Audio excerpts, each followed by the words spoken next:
Greetings, unsettled souls. Welcome to the Correct Views. Sam, I be the Gangi doing political commentary for the Media Speaks. You might know me from Teddy Stick, Blasting News, the Conservative Daily Post, perhaps. Welcome aboard. Something new happening here. If I look like my head's on a swivel, I still don't have a camera that doesn't suck, but I do have a phone that looks like it doesn't suck. So we're going to see how it records. Hello over there. Of course, Facebook and Media Speaks, I'm still in this camera with. And I was just telling my listeners on Facebook the absolute importance to sharing the information. I can't stress to you enough how important that is, because that is now the only thing pretty much that gets us out where people can see it. Friends, I'm going to get straight into the news. Behind me, there is no fact cam anymore. I'm sharing the video on the Media Speak, so I'm able to share the screen share. So if you do want to see the actual links, otherwise I'll just give them. Swedish professor slammed for saying men and women are biologically different. Prison Planet shared this is on Sputnik. Following accusations, not the rocket Sputnik, following accusations from students, a professor at one of Sweden's leading academic institutions has refused to back down from his confidence in biological differences between men and women, sticking to his belief that gender cannot be viewed as a social construct alone. Now let's pause here. A lot of people are going to say, Sam, you're the biggest hypocrite in the whole world, because like many men, you have a lot of lady friends who may not be perfectly straight. I have no problem with that. I myself am straight, but I have male friends that aren't straight. Here's my problem. This doctor is speaking about biological truths. Now, we can all what makes a man, what makes a woman all day long. My personal belief is that if you have a penis, then you are male. If you do not have a penis, you do not get to call yourself male and have it be biologically true. You may feel like a man, but that doesn't mean that you are one. May feel like a political commentator, but some of you might not think that I am one. I hope that's not the case, although I'm sure it is with a few. My point is there are, in fact, biological facts and absolute truths. You cannot change your DNA with a sex change operation.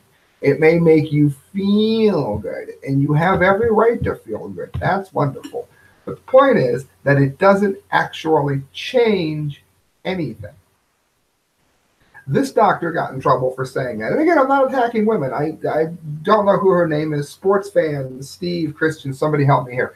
Sports fans, who was the lady that kicked the field goal and rocked it when her team needed it? I think it was for a high school or college. I'm going to say a high school game.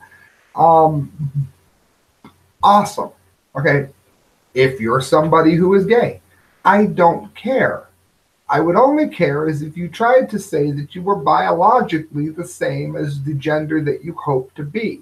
Because scientifically speaking, that simply isn't the case, even if you want it to be. That is the premise for what I'm bringing this story to your attention for, because we're getting to the point in society where we can't speak the truth about anything, because any truth that we might say might be misconstrued as hate by some groups. So I'm a Christian. So if somebody decides, pretty poor example of one, I granted, I'm a Christian. So if somebody decides that they want to attack Christians, or attack maybe my belief, I should say, and they do so and say, hey, I don't agree with this, I don't agree with that. I got news for you, friends. That doesn't mean that that person hates me. We need to get over that mindset. We really do. If someone doesn't happen to agree with me, or they say, you know what, you shouldn't have long hair, you look like an idiot. That's not hate. And I think that's important to realize. Every time somebody doesn't agree with somebody, it goes straight to this, oh, he hates me thing. He hates me thing. Get over that already. Anyway, listen to the rest of this story. Gurmund Haslo, a professor of neuropsychology at Lund University, whose name I'm sure I hacked up, has been asked for an apology over transphobic and anti-feminist views inconsistent with the so-called value base, the Swedish website Academic Rights Watch has reported. Henslow has for many years held a course in heritage and environment at Lund University's medical program. In his course, the professor cites empirical research supporting the notion that differences between men and women are biologically founded and cannot be regarded as social constructs alone, which comes in stark contrast to the trend in gender studies. Now, let me point something out there. The word alone says a lot. He is not saying in all instances, okay? If a guy decides he wants to be a girl, that decision is between him and God. And if he doesn't believe in God, then Darwin, to him and a fish. I don't know. My point is, that is up to him. And the same applies for ladies. That is up to them. However, if we get to the point where teaching simple science and simple truth is hate, then we have a problem. For instance, I think there's a very good chance in my family that there is a Mayan Indian in my blood. Because I don't want to sound like Pocahontas, Elizabeth Warren. I don't know. I've never been DNA tested, and I don't think anybody should give me any free money because I might be part Indian. My bigger point being that my grandmother was from Mexico, and a lot of people have pointed out over the years that I don't particularly look that Mexican. And a lot of it might be because it's Mayan Indian. But due to divorce and things like that in my family, I'm really not sure. It happened, a divorce, I should say, on my dad's side. I'm not really 100% sure if I am or not. But the point is, if someone has a discussion like that, there's someone somewhere that's going to be offended that somebody might think they're Indian when they're not. Or any discussion about anything that has anything to do with that now can't be had because certain people's feelings could get somebody else in trouble. That is a very slippery slope. I'm not saying we need to be rude to one another. I don't think that's going to accomplish anything. But I don't think that just talking to somebody needs to be the huge problem that it's become. Listen to this. Following complaints from a feminist student who found Henslow's course to be an expression of his personal anti-feminist agenda, Christopher Larson, the chairman of the program Board of Medical Education, summoned Henslow for a meeting within the management team. Maybe he should have said that he thought she had a personal bias against him, because I guess feelings are now enough to get somebody called to the office. Henslow was asked to distance himself from the two claims. Gay women have a male sexual orientation, and another one about transsexuality, whether it's sexual orientation is a matter of definition, which he refused to do. I think I have done enough to explain and defend my choice of words. At some point, one must ask for a sense of proportion among those involved. If it would become acceptable for students to record lectures in order to find compromising formulations and then involve faculty or staff with meetings and long letters, we should let go of the medical education altogether. The fact that the situation has gone this far is because most students do not have this attitude. And again, the attitude is that you're not allowed to point out differences. And this is a huge problem. This could even hamper certain medical breakthroughs if for some reason certain areas of study turn off a large number of people because it's viewed as biased against someone or deviant. For instance, they're making leaps and bounds in what they can do with testicular cancer. And you've heard ladies say, well, they're not doing as much for ovarian cancers. Those same kinds of breakthroughs aren't happening. Unfortunately, they're correct. However, massive breakthroughs are happening, thank God, in breast cancer. More so than it is with men who get cancers of that particular lymphatic region. Why? Because doctors don't care about men? Because doctors hate the male lymphatic system? Or could it be because biological differences make some of the treatments we have more effective for certain genders than others? We don't necessarily want it to be that way, but it is. if we start eliminating that kind of conversation, then I think we've put ourselves at a grave disadvantage. All right, guys, those of you that don't like me to stay political for the entire show are going to be delighted. I don't know about you, but this has been like the worst year of my life, as in within the last 14 months, particularly almost to the day, the last 12 months have been horrible. So it's perfect for Halloween. This gets us into the Halloween season, as it were, and I don't know. I'm happy that Carlo joined in because he and I agree on one fundamental important thing here, and that is that if it's hip hop, it sucks. I'm sorry, there are exceptions. Steve Grant is astounding. Diesel Automatic is astounding. Elias, who raps with him, astounding. That's rare. Okay, let me explain to you what suck is. Drake, Beyonce, pretty much Lil Anything, Pitbull, just absolutely dreadful mind rot music. And this vocal running, oh baby, is horrendous. And it's in like every song in the world now. So we know it's hell for the ears. But have we taken any time to think about whether or not it might be hell in a different way? This caught my attention, and I knew I was going to put it on the show for all of you that don't like the all political shows I do, because I've been mixing them up to keep everyone happy. That way you can argue about different things instead of just arguing about one. Well, we'll start with Beyounce since I mentioned her first. I had her second, but we are going to change the order of that. Executive decision number one. Beyonce's drummer has come out here. Beyonce's former drummer claims that the singer molested her with dark magic and extreme witchcraft. Now, you can draw your own conclusions about whether or not her witchcraft was authentic or not, or whether she was just mad or perhaps driven mad by Beyonce. Lord knows her music would be enough to do it. For those of you that like her music, you'd probably agree that her attitude would be enough to do it. She's not a particularly nice person when you see her in interviews. All of that said, I wouldn't be surprised if there was a level of occultism in this, because in order for music so bad and so talentless to get so much money put behind it, there would have to be some kind of a catalyst that would move people in that direction.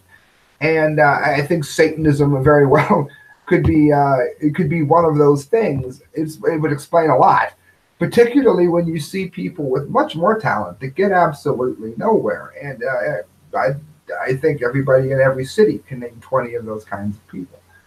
Well, in order to bring us into the season, as it were, let's entertain some off-the-wall thoughts. For those of you that like to hit fake news, I said thoughts. A woman who once worked as a drummer for Beyounce claims that the singer is wrapped up in the practices of extreme witchcraft and has been using her spells to run surveillance and control her finances. And now she wants a restraining order against Bey. According to very bizarre court documents obtained by The Blast, Kimberly Thompson says she used to work for Beyounce. I worked for her as a drummer in her band for 7 years. Now, again, I don't think anybody needs banned from any religion at all. I'm also not going to go ahead and say that this woman is definitely right, that she put spells on her or something. But let's say that the story is half true. This is story like number 70 that has talked about the really dark things that these people are into. And I don't personally care what someone is into. I do my best to try to encourage people one way or the other, but the choice is ultimately each person's to make.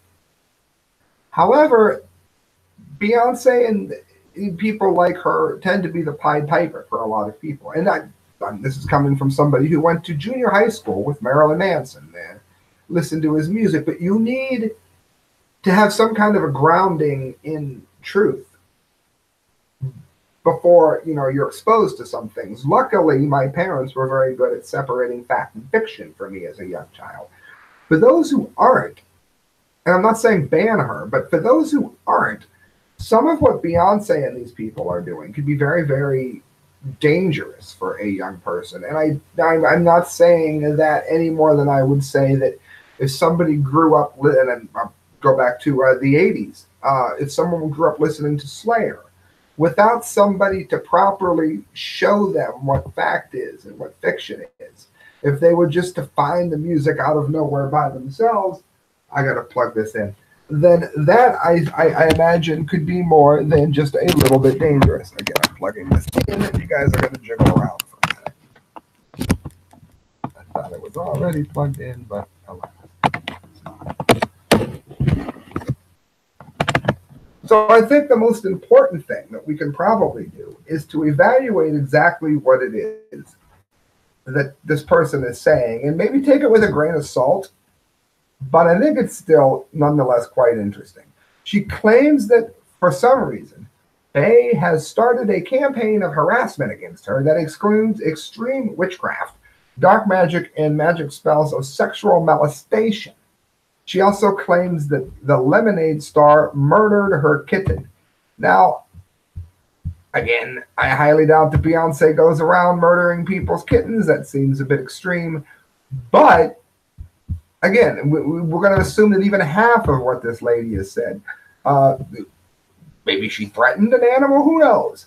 Thompson believes Beyonce has been tapping her phones, that seems a bit extreme, and controlling her finances. Well, that probably is. It's unclear why Thompson believes the singer is allegedly doing this to her, but she's adamant that it all stems from Beyonce. We did some research on Thompson, and according to interviews and reports, it appears she is the drummer that performed with Beyonce as part of an all-female band. She's also released several albums on her own record label and played the 8G band on The Late Night with Seth Meyers. She was also in an episode of Mean People, I guess.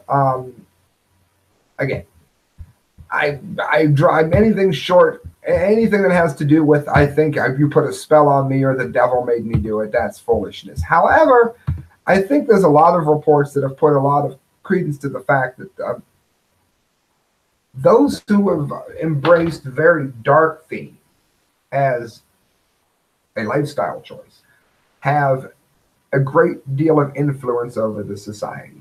And I'm not in favor of banning anything. If you ban anything, you simply make it more popular. Okay, some people will look at the skull and bones or the H.R. Giger picture behind me. That's artwork. That's fantasy. I don't go around putting hexes on people that don't like me. And those that do, even if the hexes are not real, those that do are exposing something very selfish and or vindictive within themselves. Therefore, I think that they're speaking to millions of people every day. Those millions of people would be very wise to take what they're saying with that information having been absorbed prior to hitting play. That's why you listen to the correct news, ain't it? All right, staying with our Halloween theme, listen to that. You're going to listen to that twice, won't you? Post Malone cursed after messing with most haunted object before a string of unfortunate events. Now, let me point out that if you don't know who Post Malone is, you're kind of lucky, but we're going to go with it. Dreadful. Post Malone has apparently been cursed by a haunted object, which might explain his run of bad luck lately. From the mid-air emergency, which saw his private jet make a landing without its wheels a couple of weeks ago, to the car crash in Home Invasion, where gun-toting thieves yelled for the rapper when breaking into his old house, the star hasn't been having the best time. And in a video released today, the Post might be messing with the wrong demon. Now again, am I saying that it's definitely demons doing it? No. But there are a lot of Christians who believe that if you speak about something often enough, that something will in fact become tangible reality. Some people in the Word of Faith movement believe that, but even those who do not do believe in the precepts of the Bible where it talks about asking, talking about things in the name of God. Those who are not Christians but may be familiar with the law of attraction or the secret. Buddhists, I don't remember what it's called, it looks like an eye chart, but they have a word for the belief that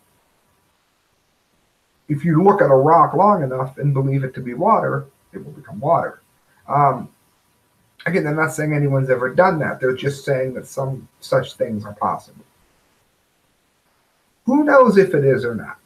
But here's what I'm going to say. With so many different people from so many different religions that were not interacting at the same time, for them all to have come to the same conclusion independently without there being any truth to it seems more than mildly unlikely. If anyone's still listening to this, let me know if you would agree with that sentence. I think you probably would. Hanging out with Ghost Adventure star Zach Bagans at his haunted museum sounds spooky enough already. The rap star rapper can be seen touching the shoulder of Zach, who is touching the object that is normally hidden behind a protective glass. He's holding a beer, making it appear that they're enjoying a low-key social hangout in the museum, as you do before the two flee the room. In the video obtained by TMZ, he had grabbed Zach as the two of them ran out of the room, perhaps knowing that they had broken a curse. Perhaps the object in question is a dubuk box. It's Yiddish for malicious spirit, so they were playing with a malicious spirit box. Which, you know, when you're already a millionaire, you might not want to roll the dice and take a chance of losing that. We'll get to that in a minute. And inspired a horror flick, of course, called The Possession, which is totally cool. Not, it says. Zach told the publication the happening went down in June, which makes sense in the timeline. And we guess curses take a few weeks to really kick into gear. Movies say. The star said that the post touching his shoulder as himself touched the box was enough to trigger the curse.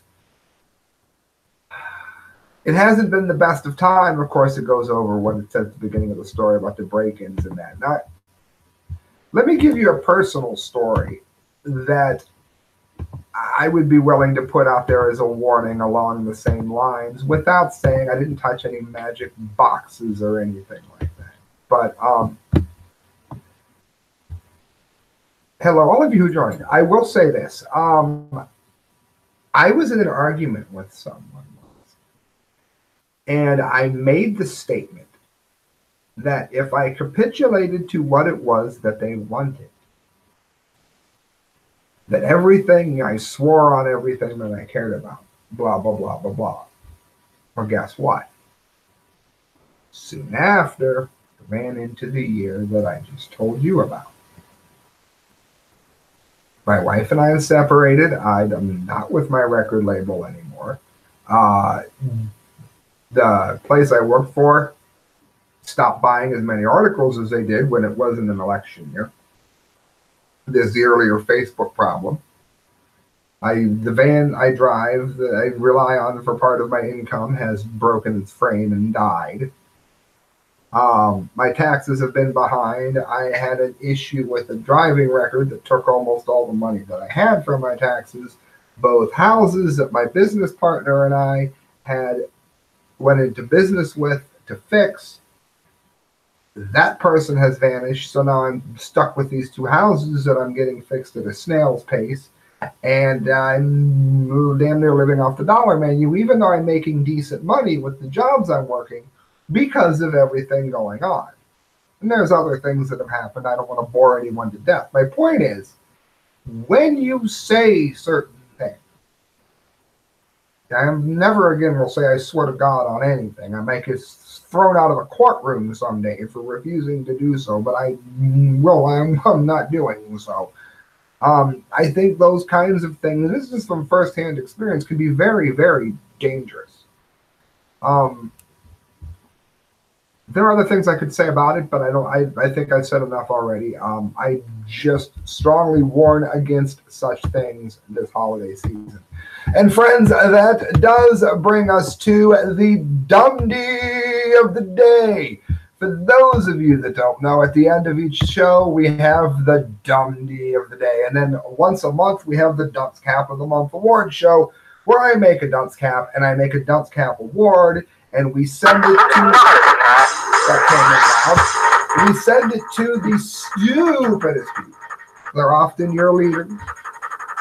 We've sent it to the Pentagon, the FBI, the White House, to Al Gore, to judges, to individual people, and of course, as the UN idiot song plays, That's half of the month award comes probably next weekend. I've been mailing them out once every 2 months, so I've got last month to mail out. Here's today's Dumdy, friends.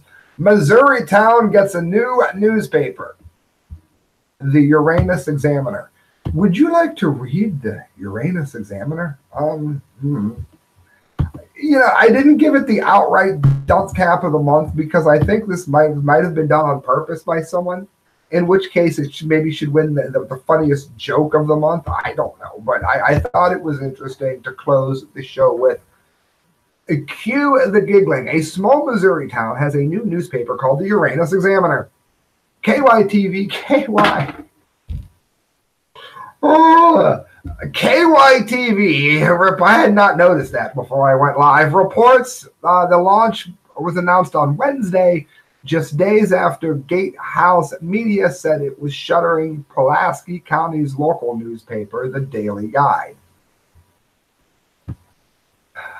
The new publication's editor, Natalie Sanders, led the Daily Guide before leaving in June to start what she calls a fun paper. See what I mean? So we gave it a break there. A fun paper that will include local news and promote the tourist town of Uranus, which is pronounced the way any self-respecting class clown would say it. So much for the Uranus Examiner. Uranus sits along Route 66 and is known for quirky attractions, including a fudge shop. KYTV reports about a fudge shop in Uranus. You're pretty much only going to hear about that on the show like mine. Also, the world's largest belt buckle, which, might be taken off at Brokeback Mountain while you read the Uranus. I don't know. It ties into the first story, I guess.